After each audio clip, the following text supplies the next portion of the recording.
আসসালামু আলাইকুম, সবাইকে স্বাগত জানাই আজকের এই গুরুত্বপূর্ণ বিষয়ে। আমাদের দেশের বর্তমান যে রাজনৈতিক প্রেক্ষাপট, আসলে এই প্রেক্ষাপটে সাধারণ মানুষের কি করা দরকার সে বিষয় নিয়ে আজকে আমরা কথা বলবো।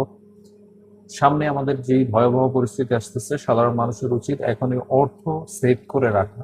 অর্থাৎ যে কোনো ধরনের গোলযোগ বা যে কোনো ধরনের বিপর্যয় সৃষ্টি হলে যাতে করে আপনারা কিছুদিন নিজেদেরকে ঠিক রাখতে পারেন, নিজেদের অর্থনৈতিক পরিস্থিতি ঠিক রাখতে পারেন। তো সেই বিষয়গুলো মাথায় রেখে আপনাদের সাধারণ মানুষ যারা আছেন, অর্থাৎ বাংলাদেশে রাজনৈতিক যে কোনো ধরনের সমস্যা শুরু হলেই দেখা যায় যে সবকিছুই আসলে সাধারণ মানুষের উপর দিয়ে যায়। অর্থাৎ রাজনীতিবিদ বা ব্যবসায়ী বা যারা অন্য ধনতান্ত্রিক লোকেরা আছেন তাদের আসলে ওইভাবে সমস্যা তৈরি হয় না। সমস্যাটা তৈরি হয় আমরা যারা সাধারণ মানুষ আছি। সুতরাং সাধারণ মানুষদের আগে থেকেই সচেতন হতে হবে, এবং এটা এটা এক ধরনের অবশ্যম্ভাবী, অর্থাৎ অপরিহার্য হয়ে গেছে যে বাংলাদেশের রাজনৈতিক পরিস্থিতি আর হয়তো কিছুদিনের মধ্যেই অস্থিরতা তৈরি হবে, এবং অস্থিরতা থেকে হয়তো কি আসে না আসে, অর্থাৎ একটা গ্রুপ হয় জয়ী হবে, না হয় একজন পরাজয় বরণ করবে। কিন্তু দেখা গেছে যে সাধারণ মানুষদের জীবন তো এর মধ্যে বিভীষিকাময় হয়ে যাবে।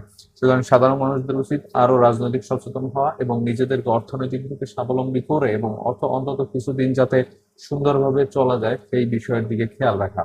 এরপরে আপনি নিরাপদ থাকার জন্য যে ধরনের সব থেকে ভালো হয় যদি আপনি শহর কেন্দ্রিক না হয়ে যদি মফস্বল শহর কেন্দ্রিক অথবা গ্রাম কেন্দ্রিক হতে পারেন, দেখা গেছে আপনার জীবনটা হয়তো সেফ হতে পারে। কারণ যে ধরনের পরিস্থিতি হয়তো বাংলাদেশে যদি গৃহযুদ্ধের মতো পরিস্থিতি তৈরি হয়, সেই ক্ষেত্রে আসলে আপনি সাধারণভাবে জীবনযাপন করতে পারবেন না। সো সচেতন থাকা উচিত। আপনার শহর কেন্দ্রিক জীবন থেকে আমরা হয় গ্রাম কেন্দ্রিকে চলে যাই, গিয়ে কৃষিকাজ শুরু করি, কারণ অর্থনৈতিক যে বিপর্যয়ের মধ্যে দিয়ে বাংলাদেশ যাচ্ছে বা বিশ্ব যাচ্ছে, সবকিছু মিলে আসলে বাংলাদেশের মানুষের ভাগ্যে কি পরিণতি আছে একমাত্র উপরওয়ালাই জানে। সো আমাদের